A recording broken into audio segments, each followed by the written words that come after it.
I thank all the Sahajogis from Derbyshire and Birmingham for giving me this opportunity to talk to the seekers of this place.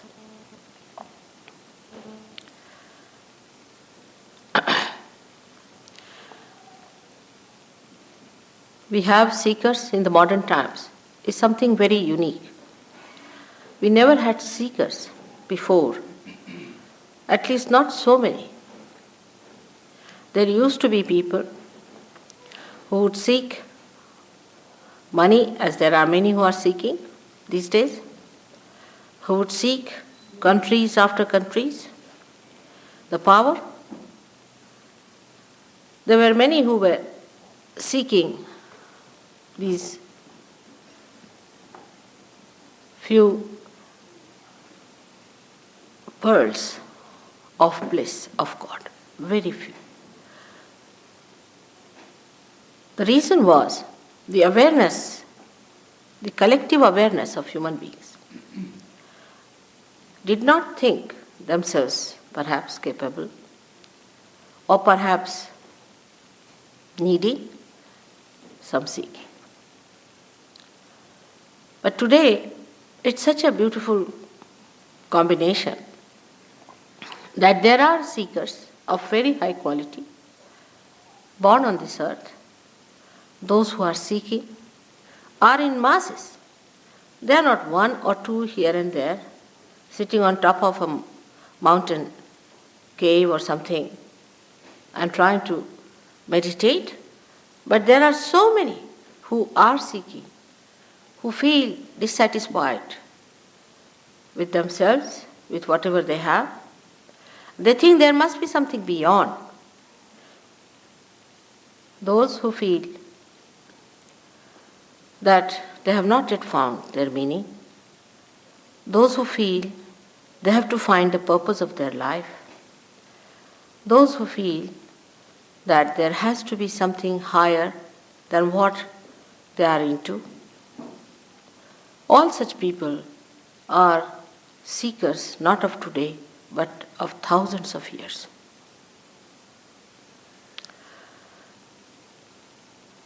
At the time of Christ, there were none, I should say, because even the ones Christ took as his disciples, they were actually forced into it, and he had to go and seek them and find them out and tell them about it. So we have to say that these are very important times in the history of creation where there are so many seekers. But the problem with the seekers today is this, that they don't know what they are seeking. They have no idea as to what to seek, how to seek, what to expect. It's an unknown area they are entering into. It's very unknown to them. And this unknown area which they are seeking is now represented by so many people. Everyone says, I am the one who will deliver the goods. Another one says, I am the one who can do it. Naturally, confusion is created. As it is, modern times are the times of confusion, great confusion. And when such a confusion comes in, then only we find out a great solution also, a permanent solution to solve the problem once for all. There has been never such confusion in the minds of human beings as it is today, as to the right or wrong. Never so much. Whatever was said, this was not good, they would do, knowingly that they are doing wrong. If they were good people, they would say, all right, this is good, we'll do the good. But everybody knew that this was wrong or right. They may do it.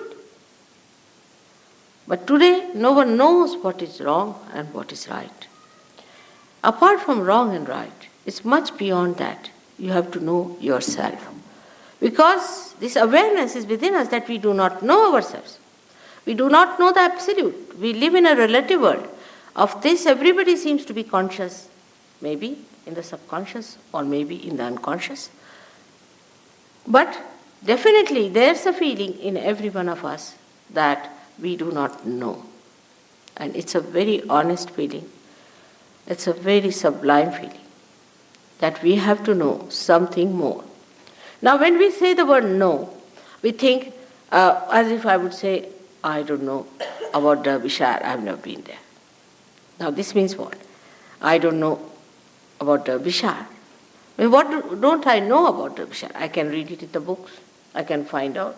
I can know all the history of Derbyshire. I can find out who are the people who were making beautiful porcelain here. I can find out all about their history. Everything I can read about it. Still, why should I say I don't know anything about Derbyshire? Because I have not been to Derbyshire before. I have not been to Derby. I have not been to this area. I have not seen this place. I have not visited it. I have had no experience of this place, so I don't know about it. This is exactly what is the situation. The situation is that we do not know about the divine. We have read about it. We have heard about it.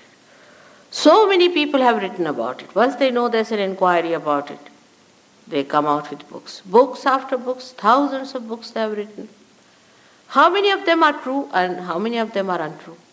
It is impossible to find out because we do not actually know. Supposing somebody says that Duke of Bedford was born in Derbyshire. All right. How will I know? I would not know till I meet somebody who is really belonging to that place, who knows about it. In the same way, the knowledge that we have also about divine is very confusing. But this is not knowledge. This is never the knowledge. The idea of knowledge comes to us as if it is a kind of an answer to our inquiries, which is rational, which we can understand intelligently through our intelligence. But now this area is beyond intelligence, beyond rationality. Beyond all that is limited is the unlimited area. All such unlimited areas can be only known by experience of your awareness.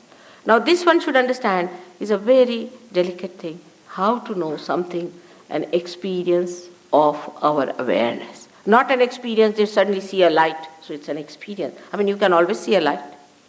It's so great.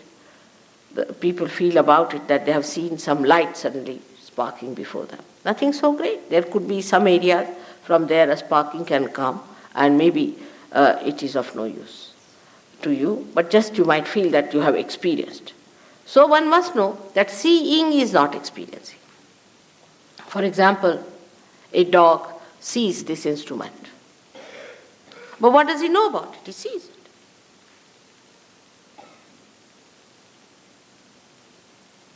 Awareness, the human awareness, has so many great things about itself compared to the animal awareness.